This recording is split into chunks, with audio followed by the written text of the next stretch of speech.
Hello बच्चों, एक बार फिर स्वागत करते हैं आपके अपने यूट्यूब चैनल फिजिक्स की आत्मा पर। और आज जो आप पेपर देख रहे हैं ये कक्षा 12वीं का जो प्रश्न पत्र है त्रैमासिक का जीव विज्ञान 2024-25 इसका हम आपको सॉल्यूशन प्रोवाइड करवाने वाले हैं। और हम आपको पता ही है यहाँ पर जो सॉल्यूशन मिलता है आपको 100% सटीक आंसर आपको दिए जाते हैं। तो आइए मिलाते हैं आपके साथ। आप मिलाना आपको कितने नंबर यहाँ से प्राप्त होते हैं। तो चलो शुरुआत करते हैं सही विकल्प से। तो आइए सही विकल्प की तरफ चलते हैं। पहला सही विकल्प है टेपेटम किसका भाग होता है। तो बच्चों टेपेटम किसका भाग होता है, तो ये होता है परागकोश की भित्ति का। किसका भाग होता है, परागकोश की भित्ति का। तो बच्चों एक और बात मैं बताता चलता हूँ साथ साथ, आप यदि हमारे चैनल पर नए हैं तो हम आपको बता रहे हैं कि हमारे यहाँ पर जो चैनल है इस पर आपको सभी टाइप के पेपर उपलब्ध हो जाएंगे। जो संभावित पेपर होते हैं वो हम उपलब्ध करवा देते हैं। साथ साथ हर एक पेपर का सटीक सॉल्यूशन आपको यहाँ पे मिल जाता है। और साथ में यदि आप स्टडी करना चाहते हैं किसी भी सब्जेक्ट की किसी भी क्लास में यदि आप हैं तो उनकी प्लेलिस्ट भी आप देख सकते हैं, प्लेलिस्ट में जाके। अच्छा चलते सेकेंड पे, अंडाशय के ग्राफी पुटक द्वारा स्त्रावित हार्मोन है, तो ये होता है एस्ट्रोजन। क्या होता है, एस्ट्रोजन होता है। ठीक है, क्वेश्चन नंबर 3 की तरफ हम चलते हैं। तो 3 जो है आपका, मानव शरीर की कोशिकाओं में गुणसूत्रों की अगुणित संख्या होती है, तो ये होती है 23। कितनी होती है, 23। एक कोडान में नाइट्रोजिनस क्षार पाए जाते हैं, तो एक कोडान के अंदर जो नाइट्रोजिनस क्षार पाए जाते हैं वो कितने पाए जाते हैं, 3 पाए जाते हैं। कितने पाए जाते हैं, 3। क्वेश्चन नंबर 5 की तरफ चलते हैं। क्वेश्चन नंबर 5 क्या कहता है, स्पीसीज शब्द का प्रयोग सर्वप्रथम किसने किया। तो ये सबसे पहले यूज़ किया था जॉन रे ने। किसने किया था, जॉन रे ने। तो ध्यान रखना जॉन रे इसका आंसर था। उसके बाद क्वेश्चन नंबर 6, निम्न में से कौन सा जीवाश्म ईंधन है। ठीक है, तो इसमें है पेट्रोल। ठीक है, तो ये सही विकल्प किए। अब आप बताना 6 में से आपको कितने नंबर है, कमेंट बॉक्स में आप बता देना। ओके, 6 आउट ऑफ कितने नंबर है सही विकल्प में। मैं आशा करता हूँ कि अधिकांश बच्चों के सही विकल्प ज़्यादा सही निकलेंगे। अच्छा बात करते हैं रिक्त स्थान की। तो रिक्त स्थानों की पूर्ति कीजिए। ऊर्जा का पिरामिड होता है, तो ऊर्जा का जो पिरामिड डेश होता है तो कैसा होता है, तो ध्यान रखना इसका होता है सीधा। कैसा होता है ऊर्जा का पिरामिड, सीधा होता है। फिर माइकोराइजा किसका उदाहरण है ये, तो ये कवक और पौधों का। तो मैं इसका आंसर पीछे लिख देता हूँ, कवक और पौधों। किसका होता है, कवक और पौधों के बीच सहजीवी संबंध का। ठीक है, इसका पूरा यदि हम लिखेंगे तो एक बार सुन लेना, कवक और पौधों के बीच सहजीवी जो संबंध होते हैं उनका उदाहरण होता है माइकोराइजा। आइए बात करते हैं क्वेश्चन नंबर 3 की। तो यहाँ पर निषेचन में संपन्न होता है, तो ये आपको पता ही है अंडवाहिनी नली में होता है। कहाँ होता है, अंडवाहिनी नली में। ओके, नली में होता है। इसके बाद लास्ट है सेब, अगला है सॉरी सेब है।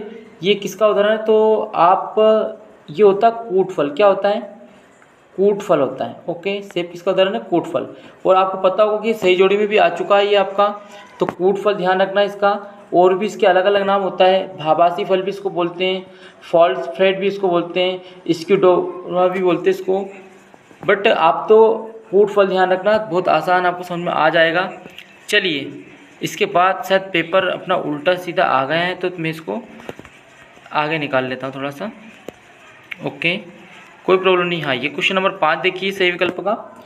इसमें पूछा है बीच में, ठीक है, क्वेश्चन नंबर 5 देखिए, बीच में भ्रूणपोष का प्रमुख कार्य। ये प्रमुख कार्य क्या होता है ये आपको बताना है। प्रमुख कार्य का संग्रहण होता है, तो क्या रहेगा बेटा, इसका जो राइट आंसर रहने वाला है वो आपका रहेगा 5वें का भोजन। क्या रहेगा, भोजन। ओके, फिर हीमोफीलिया। हीमोफीलिया एक है, तो ये हीमोफीलिया क्या है, इसको बोल सकते हैं ये वंशानुगत। कैसा है, वंशानुगत या अनुवांशिक। याद रखना इसमें क्या आएगा, वंशानुगत या अनुवांशिक।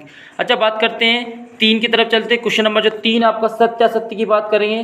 तो देखिए सत्यासत्य में पहला, सिकल सेल एनीमिया में आरबीसी एस हेसिए के समान हो जाते हैं, तो ये सत्य है या असत्य है, तो बेटा ये सत्य आएगा। मेंडल को आनुवांशिकी के पिता कहा जाता है, तो बिल्कुल सत्य है। डीएनए जो था प्रतिकृति की क्रियाविधि अर्ध संरक्षी होती है, बिल्कुल सत्य है। चौथा है आपका अनुलेखन mRNA, ठीक है, कि प्रोटीन बनने की क्रिया है, तो ये असत्य आएगा। क्या आएगा, असत्य।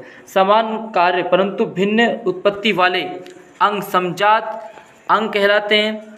तो जो पांचवा आएगा आपका ये भी आएगा असत्य, ठीक है, क्योंकि समवृत्ति अंग कहलाते हैं। कैसे क्या कहलाते हैं? समवृत्ति अंग कहलाते हैं। ओके, इसके बाद बात करेंगे ऊर्जा का पिरामिड। ऊर्जा का जो पिरामिड हमेशा सीधा होता है। तो अभी देखो सोचो, ये वाला क्वेश्चन आपको कहाँ मिला था?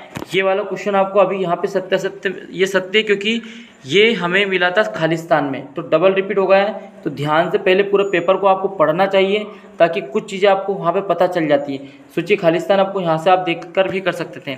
अच्छा, बात करते जोड़ी की। तो चलिए जोड़ी पे जाइए। पहली बात करते परिस्थिति की, ठीक है। परिस्थिति की जो है, पहले का जो आंसर रहेगा आपका वो रहेगा एजी टेंस ले। परिस्थिति के बारे में किसने दिया था? सॉरी, पारिस्थितिकी के बारे में एजी टेंस लेने। फिर है वेलिन, ठीक है, वेलिन रिया, जो वेलिस्नेरिया होता है उसका संबंध यदि मैं डायरेक्ट बात करूँ दूसरे का, तो जल परागन से। किससे? जल परागन। डीएनए का संबंध किससे रहेगा? तो डीएनए, वाटसन ने डीएनए के बारे में बताया था, एवं क्रिक, ये दो वैज्ञानिक थे, इन्होंने डीएनए को बताया था। सच है। कूटफल देखो ये आ गया वापस से सेब। तो कुछ क्वेश्चन ऐसे हैं जो रिपीट हो रहे हैं, मतलब सोचो वहाँ के वही रिपीट हो रहे हैं, तो आप खुद इसका पता कर सकते थे, है ना। एक शब्द में पूछा गया था। सरटोली कोशिकाएं, सरटोली कोशिकाओं का जो संबंध रहेगा वो आएगा जर्म कोशिका को पोषण प्रदान करने से, ठीक है। अब हम बात करेंगे एक शब्द की, क्योंकि एक शब्द में क्या होता है कि बहुत सारे बच्चों को प्रॉब्लम्स आ जाती है। अभी तक हर एक बच्चा ध्यान देगा कि जितने भी हम आपको सॉल्यूशन दे रहे हैं, कम से कम आप हमें आउट ऑफ नंबर जरूर बताना कि आपके कितने वैकल्पिक क्वेश्चन सही निकले हैं। वैकल्पिक मतलब खालिस्तान, सही जोड़ी और जो भी अभी एक शब्द हम करवाने वाले हैं। देखना, बीजांड व्रंत जिस स्थान पर बीजांड के क्षेत्र से जुड़ा रहता है वहाँ स्थान कहलाता है। तो वहाँ स्थान क्या कहलाता है? तो हाइलम। क्या कहलाता है? ये हाइलम कहलाता है। उसका चमगादड़ द्वारा संपन्न होने वाले परागन का नाम, चमगादड़ द्वारा संपन्न होने वाले परागन का नाम क्या है? तो इसका नाम है बेटा, ठीक है, कायरो प्लेटोरी, ठीक है, इसका नाम पूरा लिख देता हूँ मैं, कायरो, ठीक है, कायरो, ठीक है, प्लेटोरोफिली, ठीक है, कायरो प्लेटोरोफिली इसका पूरा नाम था। चलो बात करें हम क्वेश्चन नंबर 3 की। शुक्राणु जनन के समय 24 प्राथमिक स्पेम्टोसाइट से कितने शुक्राणु बनेंगे? तो ये बनेंगे 96। कितने बनेंगे? 96 बनेंगे। जिन्स का हवाखंड जो कोडित नहीं होता, तो इसको क्या कहा जाता है? तो इंट्रॉन कहा जाता है। क्या कहा जाता है? इंट्रॉन कहा जाएगा। Okay, intron. ओके, आखिरी है, किसी जीव के बाह्य स्वरूप को क्या कहते हैं? तो आकृति विज्ञान कह देते हैं, या ठीक है इडोनोमी कहेंगे, ठीक है। आप जो भी कहना चाहे दोनों में से राइट आंसर रहेगा। ओके, बाकी तो सिंपल क्वेश्चंस आए थे आपके। तो बेटा आप सभी बच्चे जो भी हमारे साथ जुड़े हुए थे सॉल्यूशन के साथ, हमने आपको सॉल्यूशन उपलब्ध करवा दिया। बाकी यदि आपको किसी क्वेश्चन का आंसर भी चाहिए तो आप हमसे पूछ सकते हैं, कमेंट में कमेंट बॉक्स में लिख सकते हैं। साथ में आप ये बताएं कि कितने नंबर आपके आने वाले इस पेपर में, ताकि हमें पता चल सके कितने बच्चों ने वैकल्पिक क्वेश्चन में कितने नंबर प्राप्त हुए हैं। ओके बच्चों, नेक्स्ट पेपर के साथ मिलेंगे, जहाँ पर आपको जो अगला पेपर होगा आपका केमिस्ट्री का, उसका भी सॉल्यूशन हम सबसे पहले और सबसे सटीक लेके आने वाले हैं। ओके, धन्यवाद।